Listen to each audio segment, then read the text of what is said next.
Mercredi 2 septembre de l'an 2020, nouveau numéro du Journal de l'économie sur SICA. Merci à vous de prendre le rendez-vous. Voici le sommaire. Les banques de la zone CEMAC ont fait plus confiance aux particuliers qu'aux PME en matière de financement entre les mois de juillet et décembre 2019, selon un rapport de la Banque des États de l'Afrique centrale.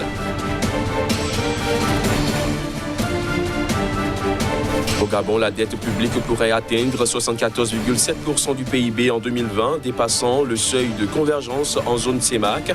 D'après le FMI, les risques qui pèsent sur la viabilité de la dite dette se sont fortement accrus. Et puis, le président sénégalais Macky Sall a appelé à un prolongement du moratoire du G20 sur la dette des pays africains. Il s'est exprimé à l'université d'été du MEDEF lors d'une visite effectuée la semaine dernière en France.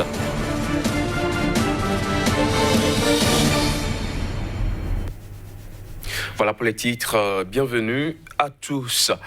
Les banques en activité dans la zone CEMAC ont fait plus confiance aux particuliers qu'aux petites et moyennes entreprises en matière de financement de l'économie entre les mois de juillet et décembre 2019. En effet, selon un rapport rendu public par la Banque des États de l'Afrique centrale, les particuliers de cet espace communautaire ont capté 18% des crédits bancaires contre seulement 14,6% pour les PME au deuxième semestre 2019, selon le rapport de la Banque des États de l'Afrique centrale. Les grandes entreprises demeurent les principales bénéficiaires de ces crédits en captant 64,1% des financements accordés. La portion congrue est revenue aux administrations publiques, soit 1,9%. Au Gabon, la dette publique pourrait atteindre 74,7% du PIB en 2020, dépassant le seuil de convergence en zone CEMAC. D'après le FMI, la dynamique de la dette publique s'est aggravée et les risques qui pèsent sur la viabilité de la dite dette se sont fortement accrus. Ceci essentiellement dû au fait des conséquences de la pandémie de Covid-19. Voici les détails.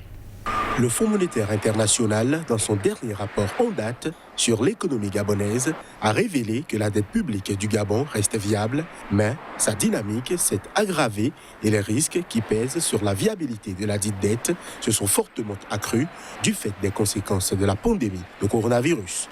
Dans son rapport, l'institution a prévu que la dette publique pourrait dépasser le repère de risque élevé pour atteindre 74,7% du PIB en 2020. Un taux qui dépasse le seuil de convergence de 70% du PIB en vigueur dans la zone CEMAC. D'après le FMI, l'accroissement de la créance publique gabonaise s'explique par la prise en compte des arriérés intérieurs passés qui ont été validés dans l'encours de la dette, par le creusement du déficit budgétaire et par le ralentissement de la croissance. Selon la Direction générale de l'économie et de la politique fiscale, l'encours de la dette publique du Gabon a augmenté de 9% pour atteindre 5 607,2 milliards de francs CFA au cours des 3 premiers mois de l'année 2020. La hausse du stock de la créance publique du pays, à en croire cette direction, est imputable essentiellement à l'accroissement de l'encours de la dette extérieure et de la dette intérieure. Le président sénégalais Macky Sall a appelé à un prolongement du moratoire du G20 sur la dette des pays africains. Il s'est exprimé à l'université d'été du mouvement des entreprises de France MEDEF. C'était lors d'une visite qu'il a effectuée la semaine dernière en France, durant laquelle il s'est fait le porte-voix des pays africains. Le G20 avait décidé au mois d'avril dernier, suite à la demande de plusieurs pays, de suspendre jusqu'à la fin de cette année les remboursements de la dette des pays les moins avancés. Ceux-ci étaient confrontés aux conséquences de la pandémie de coronavirus. En mars, le président Macky Sall avait déjà demandé une annulation de la dette publique africaine et un rééchelonnement de sa dette privée. Je vous propose à présent de suivre un extrait de la déclaration du chef de l'État sénégalais devant le MEDEF. Il reste que pour l'essentiel et pour l'ensemble des pays africains, les efforts internes ne suffiront pas pour amoindrir le choc de la crise de la Covid et relancer la croissance économique. Il nous faut plus de capacités financières. C'est pourquoi, avec d'autres collègues chefs d'État, j'ai lancé un plaidoyer pour un allègement conséquent de la dette publique africaine. et un réaménagement de la dette privée selon des modalités à convenir. Les pays africains sont en grande majorité dans une dynamique de construction et de progrès. Les pays sont stables, malgré ça et là quelques difficultés conjoncturelles. Les gouvernements sont à la tâche. Il y a une jeunesse instruite, créative, qui entreprend et qui réussit.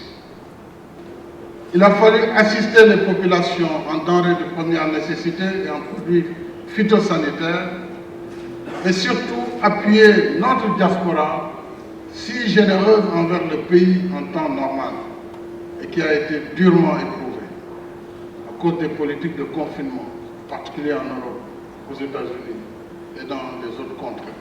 La sacro-sainte règle de discipline budgétaire selon laquelle le déficit annuel ne doit pas excéder 3% du PIB est aujourd'hui écartée pour faire face à la crise partout dans le monde. La Côte d'Ivoire s'est donné 8 années budgétaires pour rembourser la quasi-totalité de ses emprunts sur le marché domestique. On en parle juste après ceci.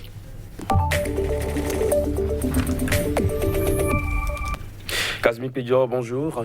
Bonjour, Crédit. Merci de répondre à notre invitation. Aujourd'hui, nous parlons de la Côte d'Ivoire qui s'est donné 8 années budgétaires pour rembourser la totalité, la quasi-totalité de ses emprunts sur le marché domestique. N'est-ce pas un défi qui risque de peser un peu trop lourd sur le trésor public ivoirien?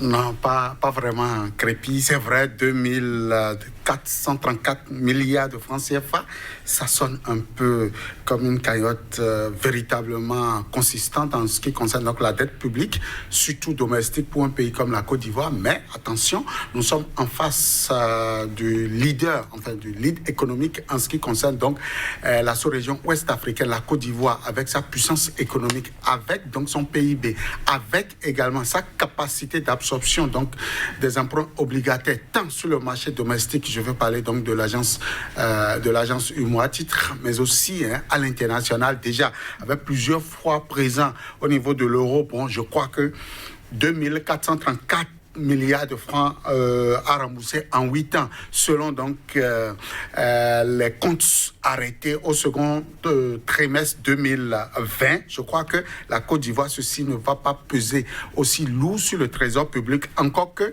le service de la dette au niveau de ce pays est très bien organisé en ce qui concerne donc la solvabilité, mais aussi le remboursement, le respect de l'échéance, le respect donc des remboursements du coupon, le respect du partenaire qu'est donc les Ivoiriens, les Burkinabés, les Béninois et que sais-je encore. Donc véritablement, le trésor public est déjà habitué à cet exercice, même si le montant paraît un peu élevé en ce qui concerne donc la Côte d'Ivoire pour ces 5 dernières années.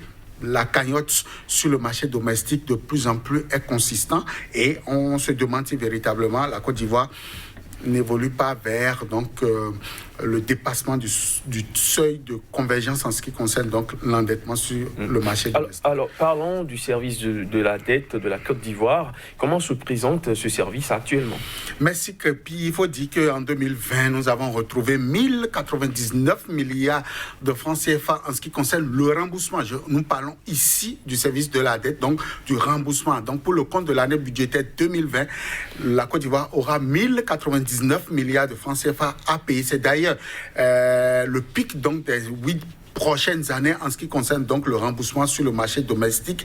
Et nous avons donc en 2022, soit dans 2 ans, 541 milliards de francs CFA. C'est l'année qui suit directement donc l'année 2020 en ce qui concerne donc la solvabilité du trésor public ivoirien. Et 2021, la Côte d'Ivoire aura 322 milliards de francs CFA à rembourser sur le marché domestique pour véritablement honorer ses engagements. Et Crépi, 2026, la Côte d'Ivoire n'aura qu'1 milliard de francs CFA et tenez-vous tranquille à rembourser sur ce marché en ce qui concerne rien que les coupons, c'est-à-dire à la lisière donc de 2025, la Côte d'Ivoire n'aura absolument pas grande-chose encore dans son portefeuille à rembourser en ce qui concerne véritablement donc sa solvabilité, son emprunt sur le marché domestique. Et tout ceci, il faut le dire, d'ici 2027, selon donc la note qui a été arrêtée il y a cela donc quelques mois. Je précise que donc ce service de la dette dont nous sommes en train de parler date donc du deuxième trimestre de l'année 2020. Et donc c'est sur cette compte-là, nous sommes véritablement en train de projeter donc la solvabilité, le remboursement donc de la Côte d'Ivoire sur le marché domestique. Alors, à l'analyse du portefeuille des titres publics de la Côte d'Ivoire émis par adjudication, qu'est-ce qu'on peut retenir de ce pays sur le marché de l'UEMOA? Merci, Crépy. Il faut déjà dire que c'est les Ivoiriens qui sont les premiers partenaires donc, de la Côte d'Ivoire. Ça sonne un peu comme... Premier partenaire de Dakar. Oui, à Dakar, quand la Côte d'Ivoire va à Dakar pour aller emprunter, c'est les Ivoiriens eux-mêmes, les petites et moyennes entreprises, les grosses entreprises qui donc empruntent plus à l'État ivoirien que donc les autres, je dirais, partenaires de l'UEMOA, tels que le Bénin, le Sénégal, d'ailleurs le Sénégal qui est le deuxième. Après, donc les Ivoiriens, c'est les Sénégalais qui sont donc les deuxièmes. C'est ce qu'affichent donc les statistiques. Le Togo, on retrouve aussi le Togo avec 10% donc, de la cagnotte empruntée. La Côte d'Ivoire qui est donc le premier avec 33%, le Sénégal qui vient en deuxième position, le Mali également se présente comme partenaire donc de la Côte d'Ivoire. Et au total, aujourd'hui, on peut dire que la Côte d'Ivoire est véritablement un partenaire des plus privilégiés. Les coupons, enfin, les titres de la Côte d'Ivoire sont véritablement demandés sur le marché parce que le taux d'intérêt, il est des meilleurs. Le remboursement, il est garanti. La sécurité au niveau des finances au niveau de la Côte d'Ivoire est aussi garantie par l'État ivoirien. Et donc, véritablement, ce portefeuille se présente pour le moment bien, en attendant certainement voir d'ici le 1er janvier 2021, après les élections, si véritablement la Côte d'Ivoire pourra à nouveau honorer cet engagement financier en ce qui concerne donc la sécurité des emprunts sur le marché domestique. Merci Casimir Pédio d'être passé avec toutes ces explications. Je rappelle que vous êtes le directeur de publication du quotidien béninois d'information Nouvelle Économie qui paraît à Cotonou au Bénin. On se retrouve très bientôt pour d'autres informations.